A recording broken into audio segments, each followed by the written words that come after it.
अब की बार मोदी सरकार तो सिलेंडर 1200 रुपया में इनका चचा बेच रहा है। बताइए, पेट्रोल डीजल 100 रुपया लीटर मिल रहा है।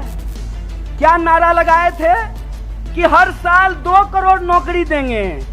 9 साल हो गया है, अभी टीवी पर प्रचार आएगा 9 साल बेमिसाल।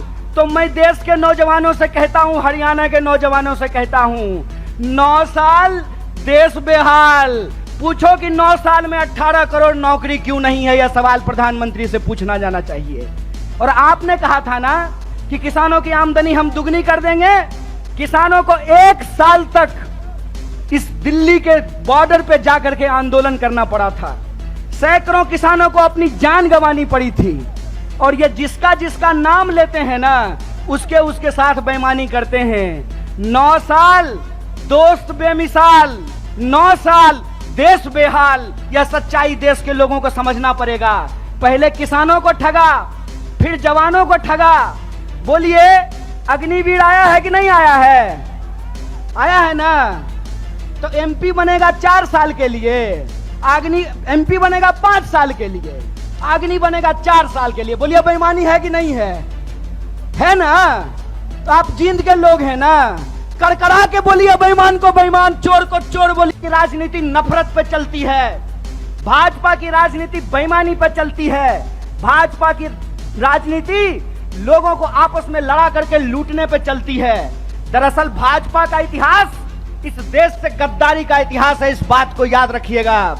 इस बात को याद रखिएगा कि भारतीय राष्ट्रीय कांग्रेस महात्मा गांधी की पार्टी है, जो हंसते हंसते अपने सीने पे गोली खा लिए थे। और भाजपा का इतिहास नाथूराम गोडसे का इतिहास है। इस बात को याद रखिएगा। और इसीलिए मैं आपको कहता हूं कि जिस तरीके से अंग्रेज हमारे साथ करते थे, फूट डालो और राज करो, उसी तरह से भाजपा आज कर रही है। फूट डाल रही है और इस देश पे राज कर रही है। श्रीमान भूपेंद्र हुड्डा साहब जब हरियाणा के मुख्यमंत्री थे, और मैं कहता हूं, खाए हुए शरीर को और नहाए हुए शरीर को गवाही देने की जरूरत नहीं होती है। अरे प्रमोद भाई को देख के कोई कह देगा कि खाए पिए परिवार से हैं, कह देगा कि नहीं कह देगा? तो कहते हैं खाए हुए शरीर और नहाए हुए शरीर को गवाही की जरूरत नहीं होती है। आप बहादुरगढ़ के जितने इंडस्ट्रीज लगे हुए हैं, वहां से चलना शुरू कीजिए जींद की तरफ। आपको रास्ते में फुटवियर पार्क मिलेगा। मिलता है कि नहीं मिलता है? एशियन पेंट की फैक्ट्री मिलती है कि नहीं मिलती है? दोनों तरफ छोटे कल कारखाने मिलते हैं कि नहीं मिलते हैं? ये सब हुड्डा साहब का दिया हुआ है। और मैं आपको याद दिलाता हूं, 5 किलो चावल पे खुश मत होना मेरे दोस्तों। आपका हक था कि सबको 100 गज जमीन देने की भी बात है, तो इस सरकार से पूछना चाहिए कि जमीन कहां है।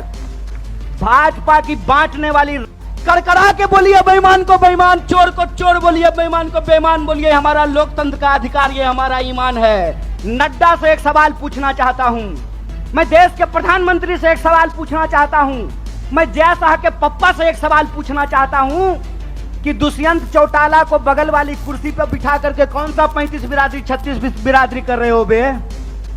कौन सी 36 बिरादरी 35 बिरादरी कर रहे हो? खेला करते हो? खेला? अरे झूठा, बेईमानी करते हो। क्या नारा लगाए थे? बहुत हुआ महंगाई का मार। अब की बार मोदी सरकार तो सिलेंडर 1200 रुपया में इनका चचा बेच रहा है। बताइए, पेट्रोल डीजल 100 रुपया लीटर मिल रहा है। क्या नारा लगाए थे कि हर साल 2 करोड़ नौकरी देंगे। 9 साल हो गया है, अभी टीवी पर प्रचार आएगा 9 साल बेमिसाल। तो मैं देश के नौजवानों से कहता हूं, हरियाणा के नौजवानों से कहता हूं, 9 साल देश बेहाल। पूछो कि 9 साल में 18 करोड़ नौकरी क्यों नहीं है, यह सवाल प्रधानमंत्री से पूछना जाना चाहिए। 5 किलो चावल पे खुश मत होना मेरे दोस्तों। आपका हक था कि सबको 100 गज जमीन देने की भी बात है, तो इस सरकार से पूछना चाहिए कि जमीन कहां है। भाजपा की बांटने वाली राजनीति को आपको समझना पड़ेगा। आपको यह समझना पड़ेगा कि भाजपा की राजनीति नफरत पे चलती है। भाजपा की राजनीति बेईमानी पे चलती है। भाजपा की राजनीति लोगों को आपस में लड़ा करके लूटने पे चलती है। दरअसल भाजपा का इतिहास इस देश से गद्दारी का इतिहास है। इस बात को याद रखिएगा, इस बात को याद रखिएगा कि भारतीय राष्ट्रीय कांग्रेस महात्मा गांधी की पार्टी है जो हंसते हंसते अपने सीने पे गोली खा लिए थे। और भाजपा का इतिहास नाथूराम गोडसे का इतिहास है। इस बात को याद रखिएगा। आप देश के किसी भी इलाके में जाकर के घूम करके देख लीजिए, हर जगह एक बार फिर से भाजपा का प्रचार शुरू हो गया है। जब मैं रास्ते से आ रहा था, रोहतक के पास मुझे जींद की तरफ मुड़ना था, तो एक दीवार पे लिखा हुआ था, फिर एक बार मोदी सरकार। मैंने अपने दोस्त को कहा, भाई गाड़ी रोक, मार्कर से इसके बगल में लिख देता हूं जहां लिखा हुआ है फिर एक बार मोदी सरकार। पहले 15 लाख ला, फिर तेरी सरकार आने की बात होगी। पहले तू हर साल 2 करोड़ नौकरी दे, फिर तेरी सरकार आने की बात होगी। पहले तो किसानों की आमदनी दुगनी कर, फिर तेरी सरकार आने की बात होगी। पहले तू हरियाणा जिसको बेरोजगारी में तू 1 नंबर बना दिया है, यहाँ रोजगार में 1 नंबर हरियाणा को बना, फिर तेरी जो है सरकार आने की बात होगी। आप जानते हैं कि हरियाणा प्रदेश है खिलाड़ियों का। हरियाणा वो प्रदेश है जहां सबसे ज्यादा पदक जीत करके देश के लिए अगर कोई लाते हैं तो वो हरियाणा के छोरे और छोरियां, ये बात हम सब जानते हैं। अगर आप इस देश की फौज को उठा करके देख लें तो सबसे ज्यादा बेल्ट की नौकरी करने वाले नौजवान अगर कहीं पैदा होते हैं तो हरियाणा में पैदा होते हैं। लेकिन अगर आप आज हरियाणा की स्थिति देखें तो इस बेईमान भाजपा सरकार ने हरियाणा को एक जगह और 1 नंबर कर दिया है। और वो जगह जब हम बेरोजगारी की बात करते हैं तो आज हरियाणा बेरोजगारी में भी नंबर 1 हो गया है। ये जो हरियाणा के अंदर हालात पैदा हुए हैं उसके बारे में अगर कहीं से क्रांतिकारी शुरुआत हो सकती है तो वो धरती जींद है। इसीलिए मैं धरती के तमाम माताओं, बहनों, किसान, मजदूर भाइयों और नौजवान साथियों से कहता हूं कि इस ऐतिहासिक शुरुआत को आपको करना पड़ेगा। और आपको ये समझना होगा कि आज हम किस परिस्थिति में जाकर के खड़े हैं। मैं आपसे कहता हूं और आप सोच करके इस बात को बताइए, जहां धर्म होगा वहां हिंदू मुसलमान करेंगे, और जहां मुसलमान नहीं होगा वहां 35 बिरादरी 36 बिरादरी करेंगे। यह मन में आप सोचिए और विचार कीजिए। अगर मैं गलत हूं, निकालो रस्सी, लगाओ फांसी पे।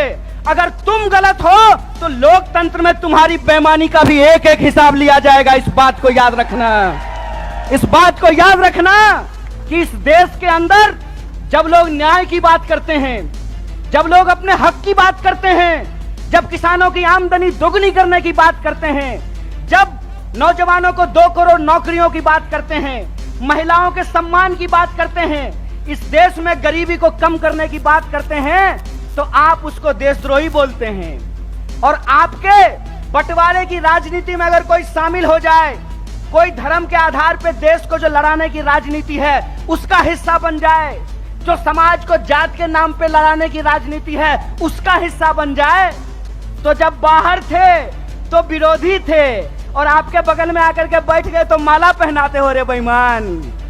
अरे कौन सा ऐसा वॉशिंग मशीन है रे कि जब कांग्रेस में रहता है तो चोर होता है और तुम्हारा पार्टी में जाकर के ईमानदार हो जाता है रे झूठा। देश को ठगते हो, देश को ठग के बेईमानी करते हो। तो हमको एक सवाल का जवाब दीजिए। ये 35 बिरादरी 36 बिरादरी कहते हैं और नारा लगाते हैं सबका साथ सबका विकास। अगर सबका साथ सबका विकास नारा है तो हरियाणा में 35 बिरादरी 36 बिरादरी कौन कर रहा है? भाजपा इस सवाल का जवाब दे। ये सवाल मैं पूछना चाहता हूं। और मैं ये सवाल पूछना चाहता हूं कि हरियाणा के इस तरफ पानीपत में, सोनीपत में 35 बिरादरी 36 बिरादरी, यमुना जी के उस पार 35 बिरादरी 36 बिरादरी नहीं। बोलिए सोच करके, यहाँ वोट चाहिए, वहां वोट नहीं चाहिए, और वहां वोट चाहिए और यहाँ वोट नहीं चाहिए। नदी पार करते हुए ही बेईमानों का ईमान बदल जाता है। यमुना के पार अलग राजनीति बागपत में, यमुना के इस पार सोनीपत में अलग राजनीति। इस खेल को हरियाणा के लोगों को समझना पड़ेगा, इस खेल को जींद के लोगों को समझना पड़ेगा। और याद रखिएगा, जब जब नींद से उठता है जींद, तब तब आती है हरियाणा में बदलाव और हरियाणा में आती है क्रांति। इसीलिए मैं आपसे आग्रह करने के लिए आया हूं। और ये जिसका जिसका नाम लेते हैं ना, उसके उसके साथ बेईमानी करते हैं। 9 साल दोस्त बेमिसाल, 9 साल देश बेहाल। यह सच्चाई देश के लोगों को समझना पड़ेगा। पहले किसानों को ठगा, फिर जवानों को ठगा। बोलिए, अग्निवीर आया है कि नहीं आया है? आया है ना? तो एमपी बनेगा 4 साल के लिए, एमपी बनेगा 5 साल के लिए, अग्नि बनेगा 4 साल के लिए। बोलिए, बेईमानी है कि नहीं है? है ना?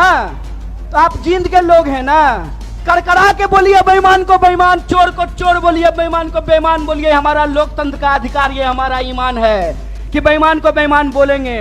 अगर प्रधानमंत्री 5 साल का हो सकता है तो सिपाही 4 साल के लिए क्यों होगा? अगर एमपी को पेंशन मिल सकता है तो बेल्ट की नौकरी करने वाला कांस्टेबल को पेंशन क्यों नहीं मिलेगा? ये सवाल पूछिए।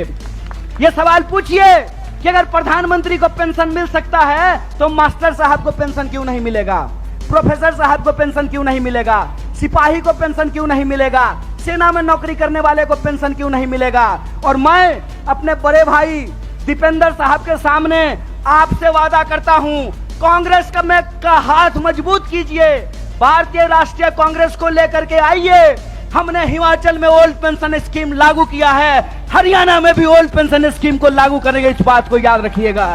तो मैं आप तमाम जींद के लोगों से यह अपील लेना चाहता हूं, मैं आप तमाम लोगों से यह आग्रह करना चाहता हूं। सत्य की इस लड़ाई में लोग कहते हैं कि बिहार भी राजनीतिक रूप से बहुत सक्रिय जगह है, बिहार भी बहुत राजनीतिक रूप से सक्रिय है, लेकिन कई बार चिराग तले अंधेरा होता है। जिंद भी हरियाणा का सबसे सक्रिय जिला है, राजनीतिक रूप से सबसे सोचने समझने वाले लोग हैं, लेकिन विकास जितना जिंद में होना चाहिए उतना नहीं हो पाया है। तो हम आपसे वादा करते हैं कि चिराग तले अंधेरा नहीं होगा, हर तरफ रोशनी ही रोशनी होगी। और हमारा संघर्ष सत्य के लिए है। सत्य के इस संघर्ष में आप हमारे साथ हैं कि नहीं हैं? सब लोग साथ हैं। तो एक आखिरी बात बोल करके मैं अपनी बात को समाप्त करूंगा। आज हमको दीपेंद्र साहब को भी शपथ ग्रहण समारोह में होना था, लेकिन हमने जींद से वादा किया था, अपने भाई से वादा किया था कि हम जनता के बीच में रहेंगे और सिर्फ कर्नाटक में नहीं, अगली बार हरियाणा के शपथ ग्रहण में शामिल होंगे। ये संकल्प लेकर के जाते हैं। इसी आशा और विश्वास के साथ मैं अपनी बात को खत्म करता हूं। शुक्रिया। इनकलाब जिंदाबाद। जय हिंद, जय हरियाणा, जय कांग्रेस।